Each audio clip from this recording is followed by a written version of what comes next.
So I grew up in New York City, between Harlem and the Bronx. Growing up as a boy, we was taught that men had to be tough, had to be strong, had to be courageous, dominating, no pain, no emotions, with the exception of anger and definitely no fear. That men are in charge, which means women are not. That men lead, and you should just follow and just do what we say. That men are superior, women are inferior. That men are strong, women are weak. That women are of less value, property of men, and objects, particularly sexual objects. I've later come to know that to be the collective socialization of men, better known as the man box. See, this man box has in it all the ingredients of how we define what it means to be a man. Now, I also want to say, without a doubt, there are some wonderful, wonderful, absolutely wonderful things about being a man.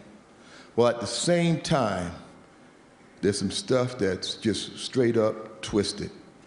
And we really need to begin to challenge, look at it, and really get in the process of deconstructing, redefining what we come to know as manhood.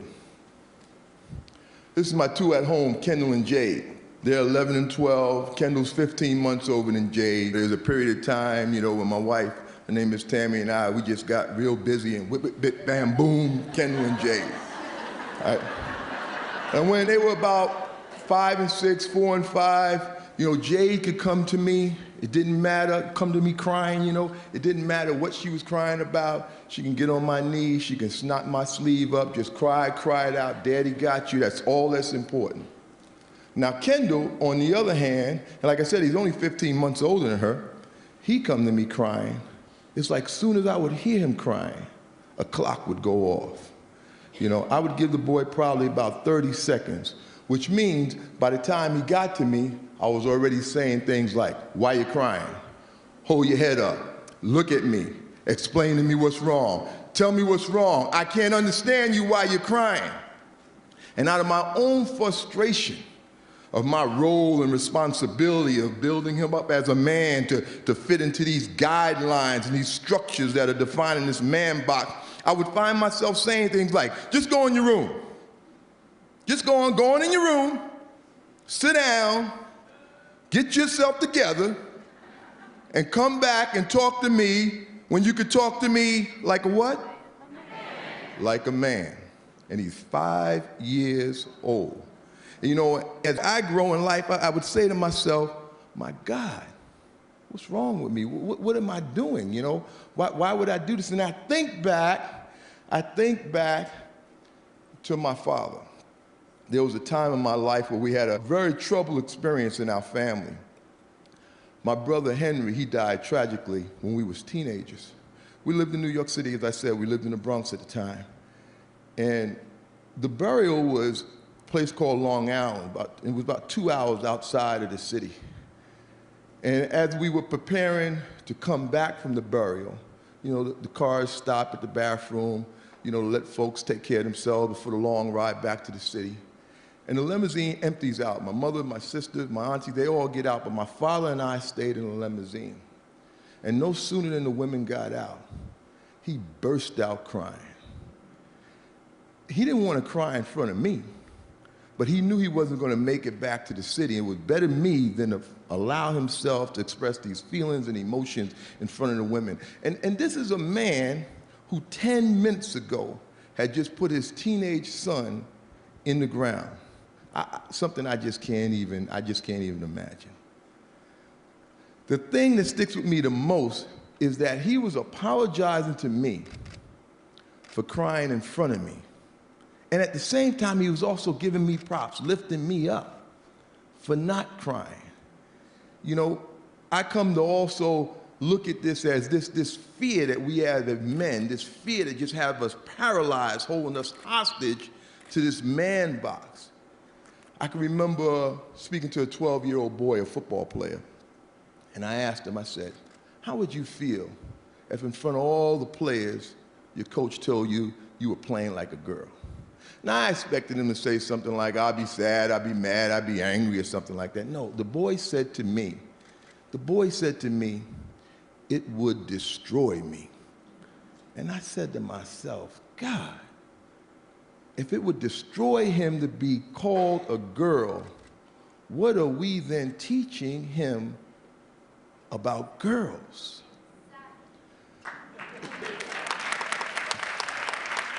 It took me back to a time when I was about 12 years old. I grew up in tenement buildings, you know, in the inner city, and at this time we're living in the Bronx. And in the building next to where I lived, there was a guy named Johnny. He was about 16 years old, and we were all about 12 years old, younger guys, and he was hanging out with all us younger guys. And this guy, he was up to a lot of no good. He was the kind of kid where parents would have to wonder, what is this 16-year-old boy doing with these 12-year-old boys? And he did spend a lot of time up to no good. He was a troubled kid. You know, his mother had died from a heroin overdose. He was being raised by his grandmother. His father wasn't on the set. His grandmother had 2 jobs. He was home alone a lot. But I gotta tell you, we young guys, we looked up to this dude, man. He was cool. He was fine. That's what his sister said. He was fine, right? He was having sex. You know, we all looked up to him. So one day I'm out in front of the house doing something, just playing around, doing something, I don't know what. He looks out his window, he calls me upstairs. He said, hey, Amp, they called me Anthony growing up as a kid. Hey, Anthony, come on upstairs. Johnny called, you go. So I run right upstairs.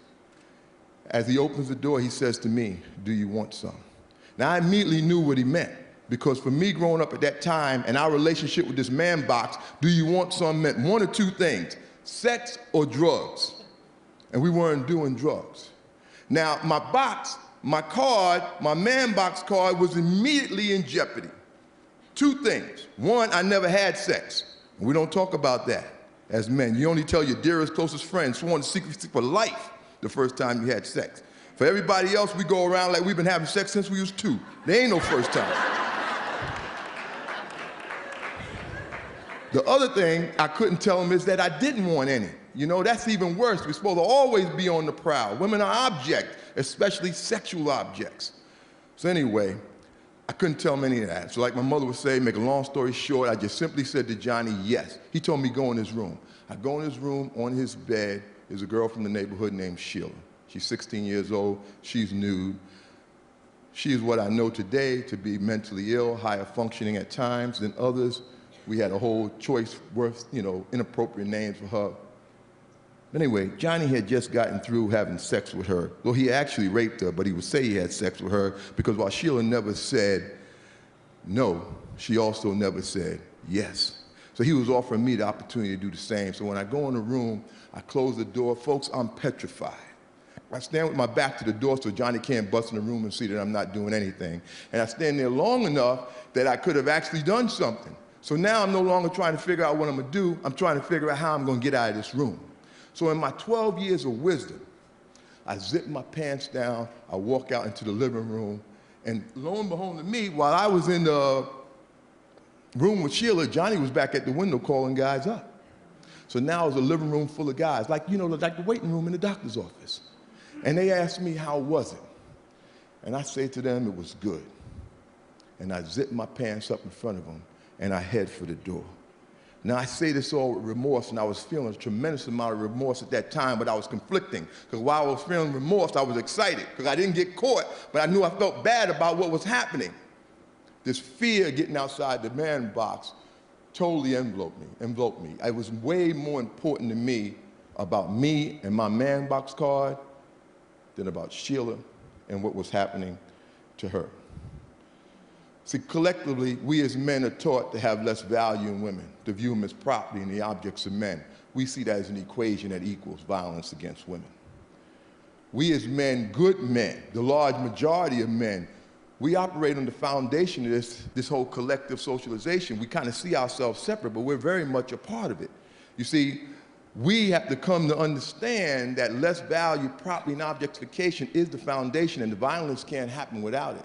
So we're very much a part of the solution as well as the problem. The Center for Disease Control says that men's violence against women is at epidemic proportions. It's the #1 health concern for women in this country and abroad. So quickly, I'd like to just say, you know, This is my love of my life, my daughter Jade. The world I envision for her. How do I want men to be acting and behaving? I need you on board. I need you with me. I need you working with me and me working with you on how we raise our sons and teach them to be men. That it's okay to not be dominating. That it's okay to have feelings and emotions. That it's okay to promote equality. That it's okay to have women who are just friends and that's it. That it's okay to be whole. That my liberation as a man is tied to your liberation as a woman. I remember asking a 9-year-old boy, what would life be like for you if you didn't have to adhere to this man box? He said to me, I would be free. Thank you, folks.